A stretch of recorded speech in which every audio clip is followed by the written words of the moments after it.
Hello there, and welcome to another Wine Steward video. And hey, why don't we say it now? Happy Thanksgiving. We're getting in the mood. We're going to demonstrate that by providing Thanksgiving wines on our wine bar for not just one weekend, but for all 3 November weekends preceding Thanksgiving. In other words, it's already going. This weekend, all Thanksgiving recommendations featured on the wine bar. Next week, a totally different batch, including, here it comes again, Ugel Day.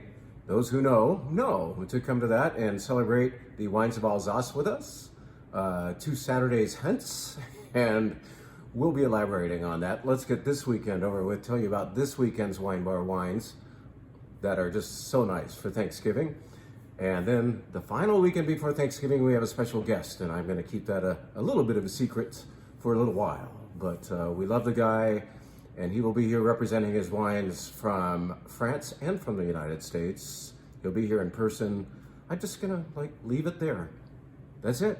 Let's tell you about this. Look at this. This is an empty bottle. The label is messed up by many a pour, because over the last several days I've been showing this bottle, which was left behind by a vendor to several customers. Let's back up and tell you about this vendor and this wine. It comes from Paul Duroset of Pure Clos Imports. Some of you have attended events where he has presented his beautiful French wines. This comes from a small producer called Domaine Cluzel in the northern Rhone Valley of France. And this is one of their rarest wines. Paul is able to bring in wine from them in the number of maybe dozens of cases of certain of their bottlings. But this one, only 3 barrels were made. Do you know what that means, 3 barrels? That means about 72 cases of wine made of this. Only 5 of those cases came to California. And upon tasting this wine, I immediately spoke for the last 18 bottles. And Paul said, well, you're buying all I have left. Here, take this and show it to a few people. That I did over the last 2 days, and we've already sold, I believe, about half of those bottles, which for Cote Rotie are very fairly priced. If you know the type, you know it's always expensive because this place is very, very hard to farm. There's only so much of it, and the world wants it. And it is the most beautiful Syrah in the world, arguably. And it's also a unique place where you're allowed to add Viognier to the Syrah in the form of what we call a co-fermentation. You can't add Viognier later. It has to ferment with the Syrah to the maximum amount of 20% Viognier. And as far as I know, nobody goes to that extreme. But it's not unusual for a maker of Cote Rotie, that is Syrah, from this roasted slope in the northern Rhone of France, to be using 5, maybe 10%. In this case, 3% were applied, co-fermented with the Syrah. You smell this, you will say, and those of you who know the traditional style from here may be saying, wow, this has beautiful fruit. That's where the style is going now. So this wine is arguably more understandable by more of you these days. Beautiful wine. I'm showing it to you because it's coming is imminent. It comes next week, and it would be a beautiful Thanksgiving wine. What do you mean, Jim? Syrah with Thanksgiving wine? By all means, when it's elegant, fruit-forward Syrah like this. Not bombastic, not oaky, not Barossa Valley, Australia. This is from the homeland of Syrah, from its birthplace, where Syrah happens elegantly. It's like Pinot Noir on steroids, okay? I'm just telling you, there's about 9 bottles still available. They're not even here yet. And you better send me an email saying, save me 1, save me 2, save me 3. I'll do what I can, all right? Cluzel, Cote Rotie, really beautiful wine made in the amount of, like I said, 3 barrels, okay? Our next chapter of this video is a simple reminder, because there will always be one in our Wine Steward videos, that we are also the Spirit Steward.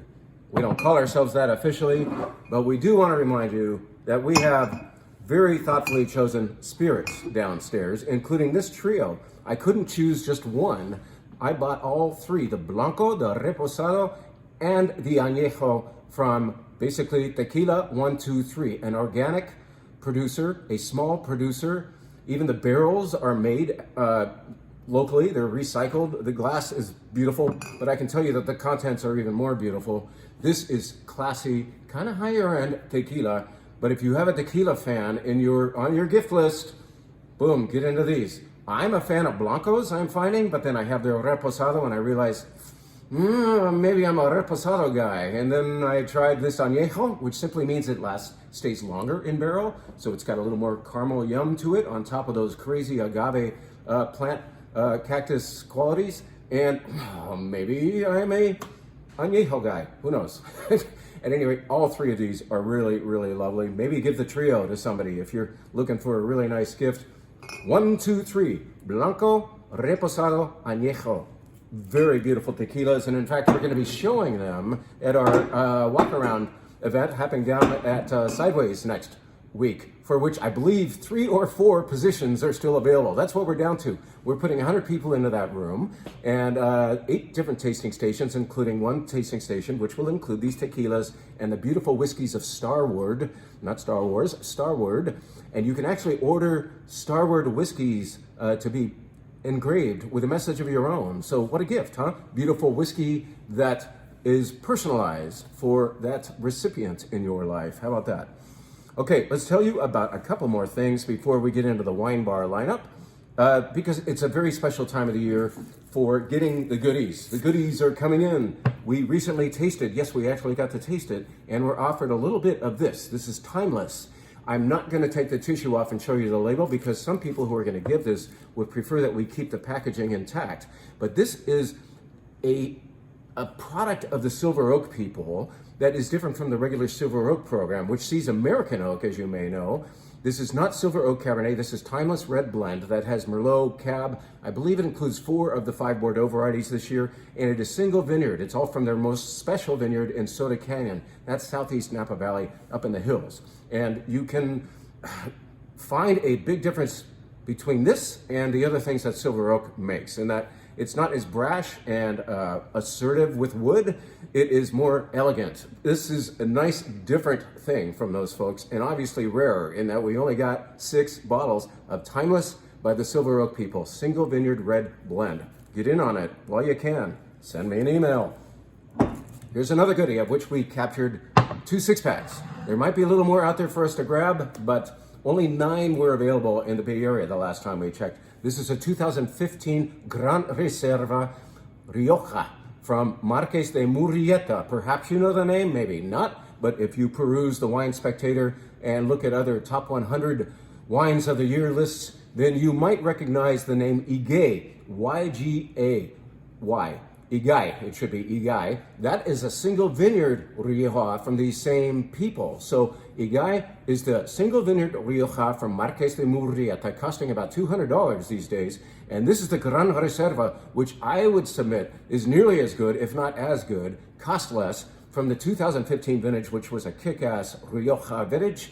This includes Tempranillo, as you would expect, but it has the other 3 players that might occur in a good Rioja. That would be Garnacha or Grenache, and Mazuelo or Carignan, and Graciano, which is an interesting like Petit Verdot-like effect that is native to Rioja, Spain. So it has those 3 participating in this beautiful wine, to which Decanter Magazine ascribed 95 points. This is ready if you decant it. It's also going to be wonderful in 10, 15, 20 years. It is that kind of classical Rioja, and we have it right now. Let us now get into the wines of the WineBar, which of course, this is not just telling you about what we're pouring at the WineBar, but it's you could say it's a commercial for all these new wines that we brought in.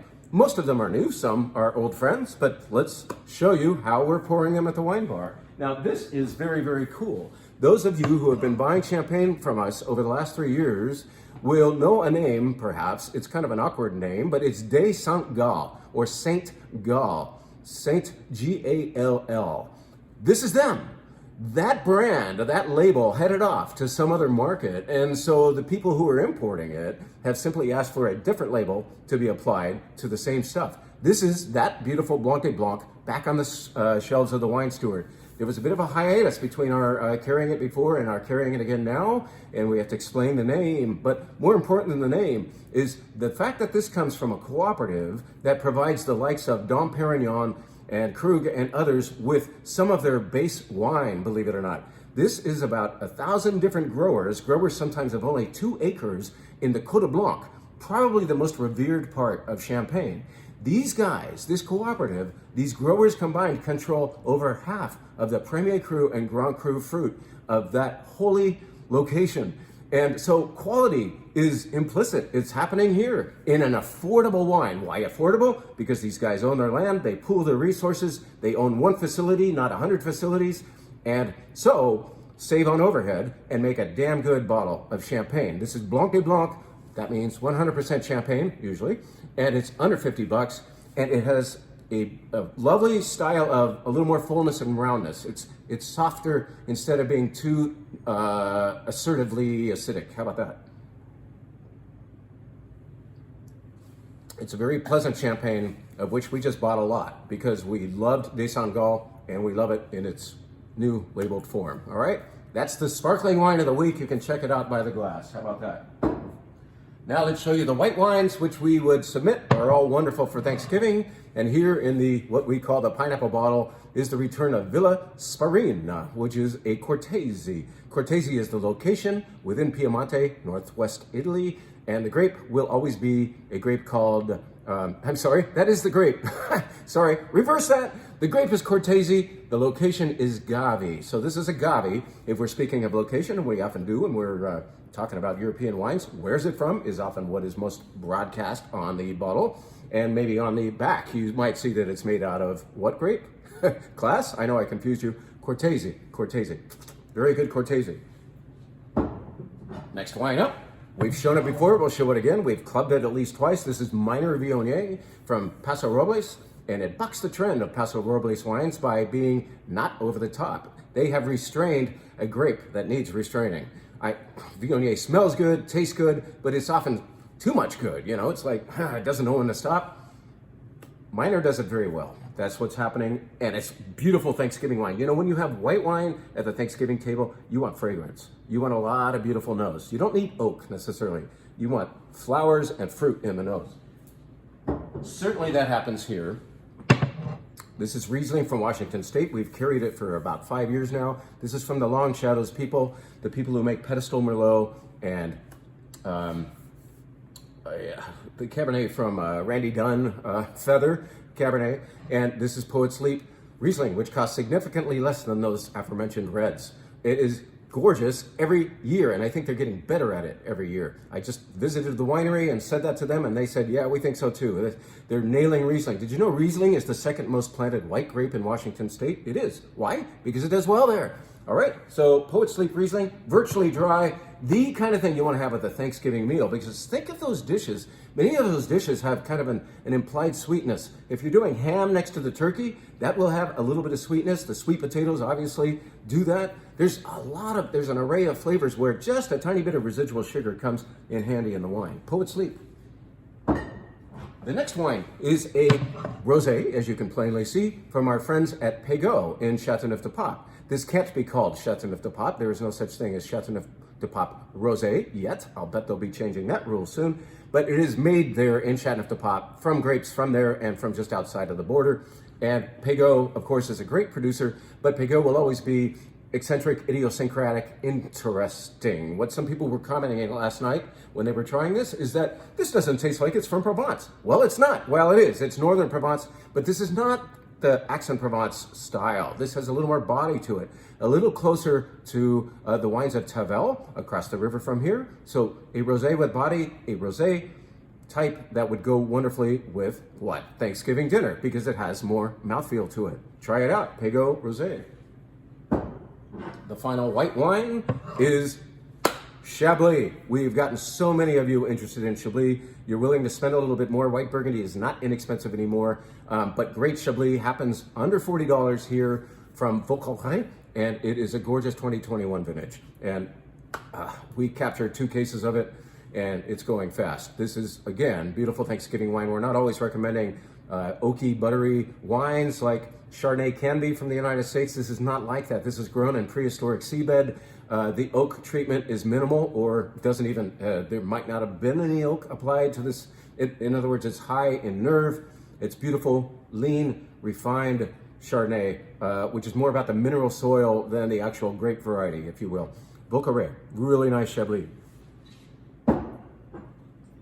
As usual, we're offering 2 wines by the glass as kind of an intermission between Flight White and Flight Red. And here is, in fact, a Chardonnay from California that doesn't go all the way over the top. It's a Fête Straddler in style. You certainly recognize the name. Often represented on a Pinot Noir downstairs. Right now, we do not have Walt's Pinot Noir, but we have their beautiful Sonoma Coast Chardonnay. It is delicious. Come check it out. I do recommend it for Thanksgiving because, again, it's not oaky buttery. Yes, it's richer than that Chablis I just described, but it just knows when to stop. Great refinement happening here. And then we try to put a Cabernet or a big Napa Red in front of you every week that you can enjoy by the glass. And this is Péjus. Péjus right there on Highway 29 with a cypress tree lined driveway, very idiosyncratic location. I'm sure you recognize it.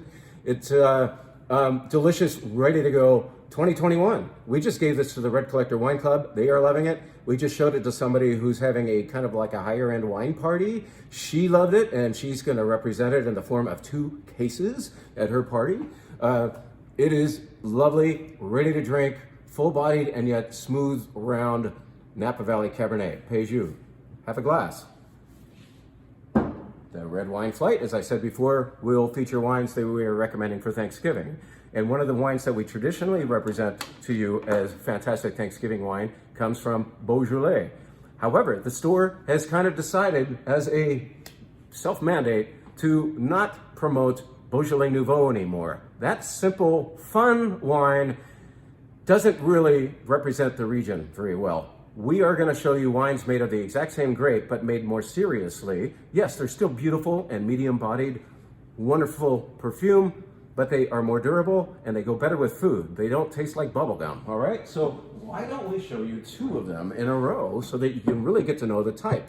These are both Cru Beaujolais, meaning each comes from one of the 10 named neighborhoods of Beaujolais. So within Beaujolais, you've got these crus or neighborhoods where distinctiveness happens, quality happens, and Renier is one of them. Renier is the first wine on the lineup, and a label that looks virtually the same but has a different place name on it. Moulin Avant, perhaps one of the 2 most famous crus, is represented in this bottle. So what a fun comparison to try 2 Beaujolais, same producer, same vintage, same grape, and yet 2 locations which are, I'm betting 3 miles away from each other at the very most, okay? Let's get domestic. And yet we will not get big ass domestic. We will be elegant. And almost like that Cote Rotie I was describing is this Syrah from Coupe. Coupe is the brainchild of Bob Lindquist. I think he has finally sold the winery, but he's one of the original Rhone Ranger pioneers of the Santa Barbara region. And this Coupe is elegant and pretty, hardly any bigger than those Beaujolais, but full of beautiful Syrah character. Check it out, the Coupe.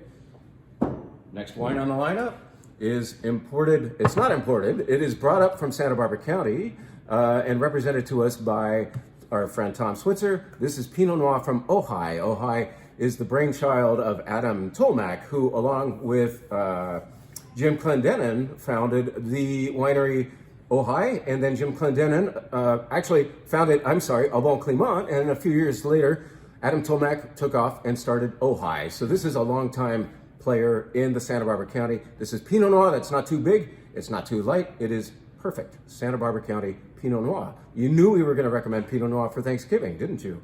The final wine on the flight takes us back to the Rhone. We were describing the Laurence Farod maid. She's the matriarch. She's the winemaker and proprietress of Domaine Peygaud, making Chateauneuf du Pape. They make that rosé we were describing, and this is a red blend, a Cote Rotie, if you will, a Grenache-based red called McClura. I don't know why, but it is beautiful, a beautiful finale to this red flight, where we're not trying to do big reds necessarily. You want big red, have a glass of that Cabernet from Péjus, but this is probably the biggest wine in the flight, which is why we're pouring it at the end. This Grenache-based knockoff of Chateauneuf du Pape is delicious, and it doesn't cost as much as the Chateauneuf. By the way, we just did get in the 2020 Peygaud Chateauneuf du Pape in the form of 1 6-pack. It is here, and we do believe we'll be showing it at our upcoming Chateauneuf du Pape event, which I think is going to happen in early December. Stay tuned. But in the meantime, enjoy this Rhone wine from Laurence Farod of Chateau Peygaud, Grenache-based beauty, and another great Thanksgiving wine. Thank you so much. Remember, there are a couple positions left in next week's Sidetrack event that is happening down the street from us. It's a collaboration between Todd and ourselves, and we can't wait to see you there. Primrose Bakery is also involved this year, so that's kind of fun. You get some sweet treats from them. Thank you very much. And again, happy Thanksgiving. Get in the mood. We're going to be putting Thanksgiving wines in front of you for the next several wine bar weekends. Thank you again, and see you soon.